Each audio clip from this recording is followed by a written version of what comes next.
So unboxing this material to put it in the wall. This product comes with no directions whatsoever. So that of course is a trim unit. This is on the inside. So what I'm going to do is pull this out. I'm going to set that camera up there and see how the picture is.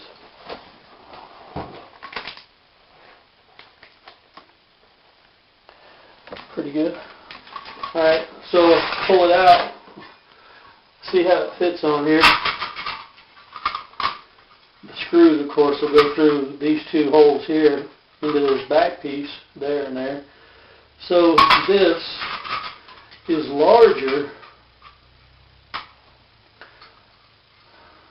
The frame is wider than this back piece, so this really won't hit me.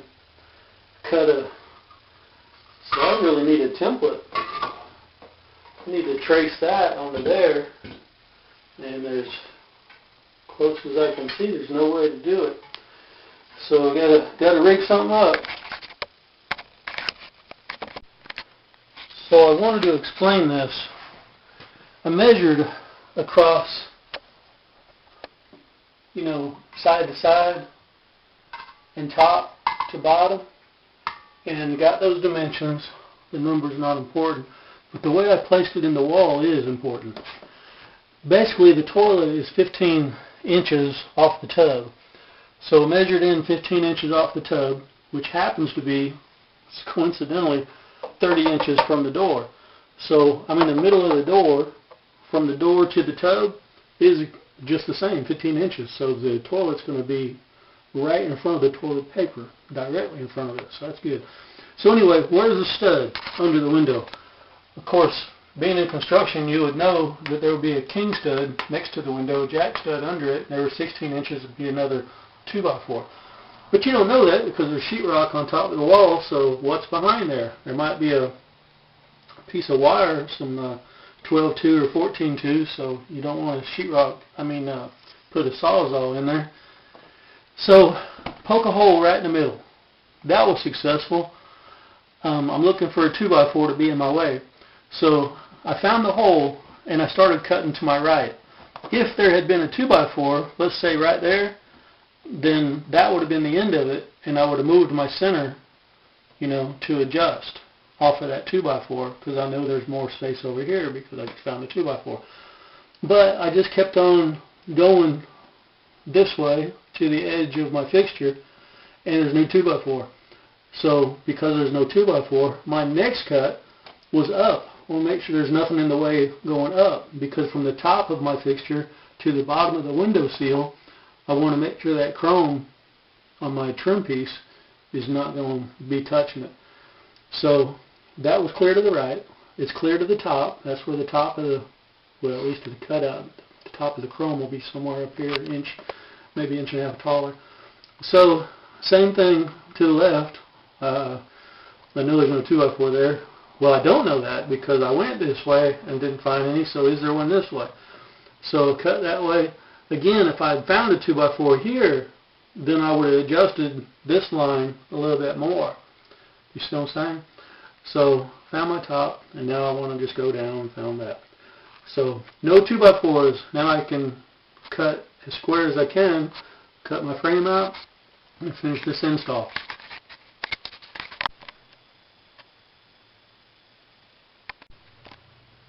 And this is why I'm doing this live, is so you can see real life, I guess, events. I wish I didn't have to have cut the insulation. That's going to be drafty. It needs taped up, needs sealed. Air's going to get around there and keep this bathroom cold, especially if I lived up north. Luckily, I'm in Atlanta, Georgia, so it's not, temperature maybe get as low as 25 maybe at the coldest part of the day, part of the season. But I'm still going to get some tape and any kind of tape. Something's better than nothing, so let me get some tape. I'm going to seal that up. Let me get some tape. I'm going to seal that up. But I wanted to show you, before I go any further, what a nice fit that is all the way around. So So I got my spacing right. Of course, the back support piece will fit in there, and it'll be like this, and seal that up. Okay, let me get some tape. Okay, I taped it up with the coldest 2 letters in the alphabet, AC tape. So it's all sealed up. Feels real nice. I went down, as far as it would reach. Of course, couldn't go too high because there's a 2x4 probably. Well, no, the 2x4 is all the way up there. So I probably went up to there because I didn't feel the 2x4. I was worried about hitting it, so I didn't go too much higher. But it's sealed all the way around. There's the 2x4 there, just for reference. We were that far away from it, which explains the jack stud. Can't feel this one. So 16 center, yeah, it's probably over here. So we're good. Let's put the it's all over the install. Set it in place in 2 screws. We're done. So I don't have a tripod yet, so I'm working with one hand. I understand now why they didn't give you directions with this, because it's basically measure from the side to the other side and the top to the bottom, cut basically a 5x5 hole. I started these screws just now thinking that I could just set it in the hole down like that and then bring it up, set it in the wall. Like I say, probably a 2-handed thing would work best. So let's see if I can set the camera there and get a good shot. So push that back, bring it up, just like that. Center it in the hole. Get you a good Milwaukee drill, Milwaukee top of the line. So I'm probably in the way.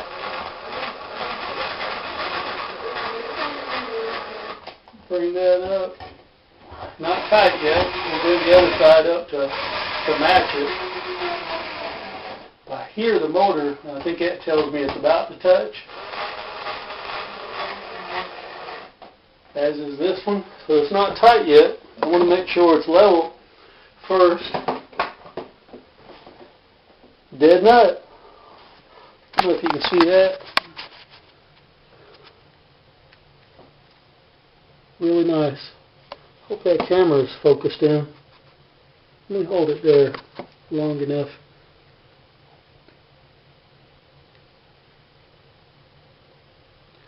Alright, I think it did. So hoping that's a good shot there, go ahead and tighten it up the rest of the way. And dare I say, it probably took 10 minutes, 15 minutes.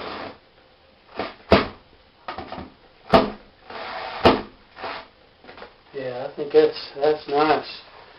Alright, final install. Put the helping hand right here. This chrome piece comes with it.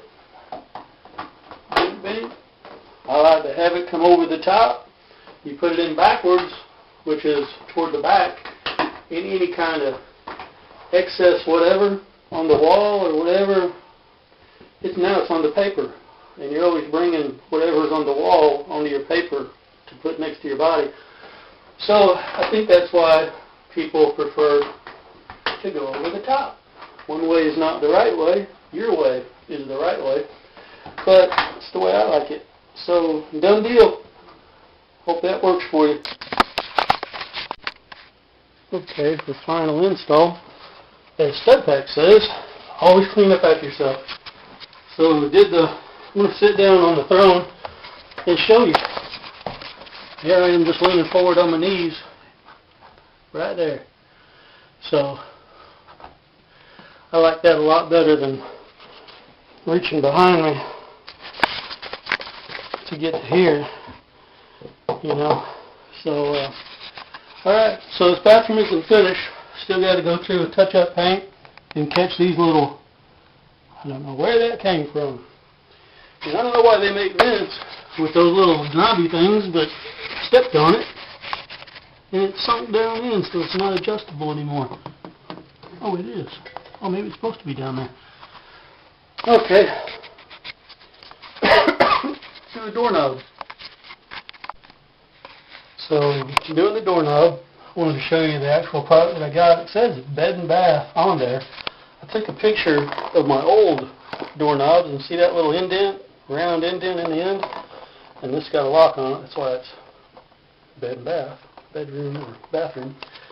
So all my other doorknobs have that same indent, so I had to match it and get this same type of doorknob. So let's take it apart and see what kind of hardware they gave us. See how easy this install is. Yep, guess that makes me a nerd for reading the directions. Well, there's all the material. So simple. And it's a good way to see if your countertop is level. Set a rollie on there. So I rolled it this way, and that's where the water wants to go. Oh, it's holding it. You want it to roll this way. I guess that's so the water will drain off okay. Well, so good and level. Step 1, put this latch part in. They said doorknob is step 5, so don't, like me, I pick the doorknob, we're going to put the doorknob in and be done, first step. No, it tells you in the directions, wait till step 5. So yeah, this is the quality of the work I wanted to show you. I want to get this flush. I want to get this totally embedded, all the way down, so that when I screw it in and I'm done with it, it's perfect. Because I don't know anybody that changes doorknobs out, but maybe, once every 20 years you change your doorknob? So, let's do it right the first time.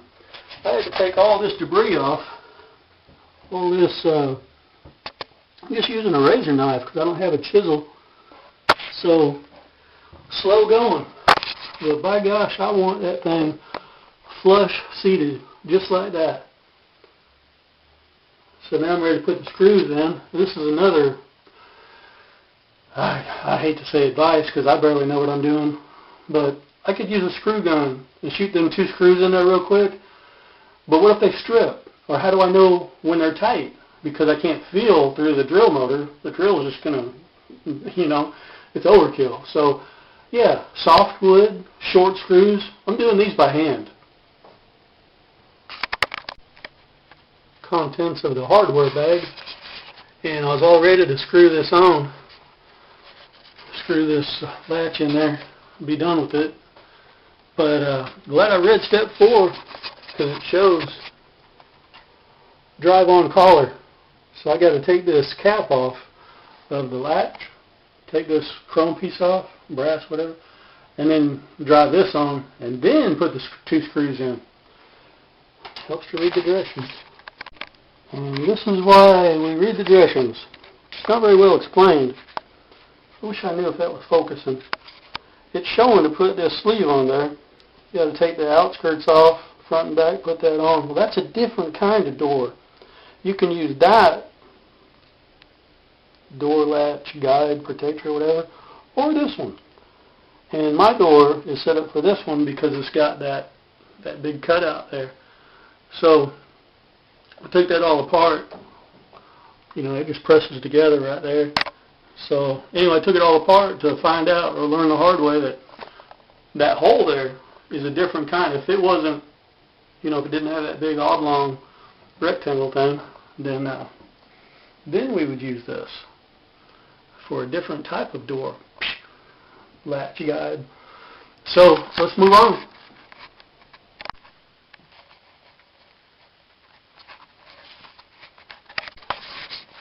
It went so fast, I feel like you missed something. But believe me, it was just that easy. After you install the latch, it's centered in the hole. This is all flushed up. This, for some strange reason, has a lock on the inside of the bathroom, But the screws, the 2 screws on the side, that are right here, they're on the outside where, I guess that's for medics or paramedics. I mean, you could hear somebody taking them screws out and know, hey, somebody's coming in, but to me it just seems like those screws need to be in there unless that is for paramedics to be able to take that apart. But I've never seen paramedics or police do anything but just bust doors down, because that's the kind of people they are, carefree, because they are not liable for their own actions. So that was just too simple.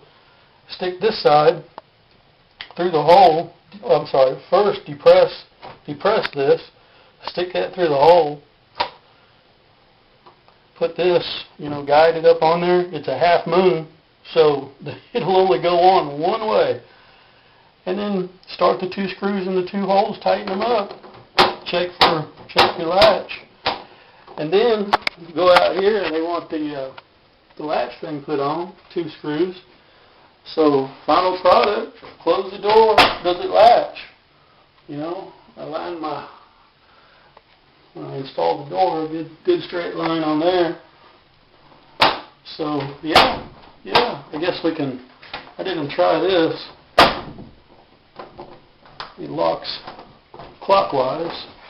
So I'll open the door, lock it. Yep, it's locked. Unlock it, and it opens. Alright, so, yep, very nice. And then, what you're supposed to do, and what everybody does, there goes security, comes in your bag. This is the key that goes in there and unlocks again, so you can get in the bathroom, if you're locked out. And everybody puts this key on top of the door on the outside, where it's too dark to probably see. Oops, I dropped it. So that's where it goes, right there. Alright, just finished that little corner piece right there, that little kickboard, floorboard, I don't really know what it's called. I think I should have cut the half round, the quarter round, at a 45-degree angle going into the door jamb. But I did a 90 before I thought about it. And trying to waterproof the bathroom, I caulked around the bottom of the cabinet, but I decided not to do the front of it. It shouldn't get that wet. And any water coming from the shower, of course, that's all caulked in, all the way around up to the cabinet. Never caulk around the toilet base, because as Mike, what's his name? Mike, the guy in HGTV, Holmes. As Mike Holmes says, I think that's his name. I know it's Holmes. I think his first name's Mike. He says never caulk around the base of a toilet, because if it does leak, you want to know it. You want to see it leaking. So I'm taking his advice on that. I'm not caulking around the base of the toilet. And of course, it's been there for a week now. It's not leaking. So probably a little more caulk around the base of that quarter round. Ensure a good seal, especially in that corner. A little piece of debris got stuck in there, a little brown. I hope this thing focuses for y'all. But, okay, so off to the next one, which is this hand towel install. Up here above the light switches, I'll put that in there. That's based on a female at Home Depot. Because I was like, I'm going to get this and this and this. Aren't you going to get a hand towel? When you wash your hands, where do you dry them? I was like, okay. So, thank you, lady from Home Depot. Eileen is her name. Done. I hope you like the placement. The towel will hang perfectly centered between the receptacle and the light switch. And it'll only hang down at the bottom, so you have this much counter space to still use. Hope you like it. So let's get off to the next project, which are floating shelves.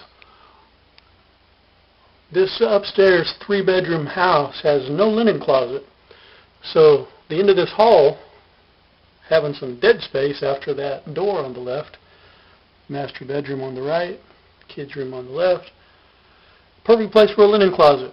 I replaced that 2-foot door that was in the master bathroom with a 30-inch door. So now I have a spare 24-inch door, which fits perfect what's going to be this linen closet.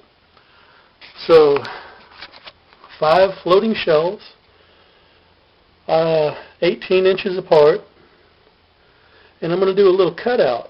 See where the vacuum cleaner, you need to store the vacuum somewhere. So the bottom shelf, I'm going to leave a little cutout, a little specialized detail, little square cutout, so this will fit in the closet. I don't want to delete a whole shelf, and have the first shelf, this high. I still want a shelf down here. Or maybe I just make a half shelf, or quarter shelf, or 3/4 shelf. Yeah, I'll probably do that, and leave all this open so you can, get it in the closet. So I think that's a good idea. I'm going to do it. Done deal. So let's get started. Excuse the low light, so I'll use the light off of my Milwaukee drill. Alright, so I cut the carpet away, embedded the 2x4 into the carpet, left enough room for the sheetrock to be right up against that door frame there, and the same thing inside the closet. The sheetrock will be up against this door frame, this the floor molding, and same thing on the other side. So tomorrow, since it's about 8 o'clock now, I put a stud against the wall all the way up to the ceiling, put a little piece across there, and my roof rafters are running this way. So I'll just be able to screw the top piece into my 2 or 3 roof rafters, and then run both of the studs down, and then the 2 jack studs next to the door. I don't need no header because it's not a sporting wall, so I just need to put 4 2x4s up there, 1 cross brace above the door, maybe a jack stud above the door, and then I'm going to set the door. So, I'm going to do the sheetrock, and then I'm going to set the door, and then I'm going to do the shelves. So, see where tomorrow takes us.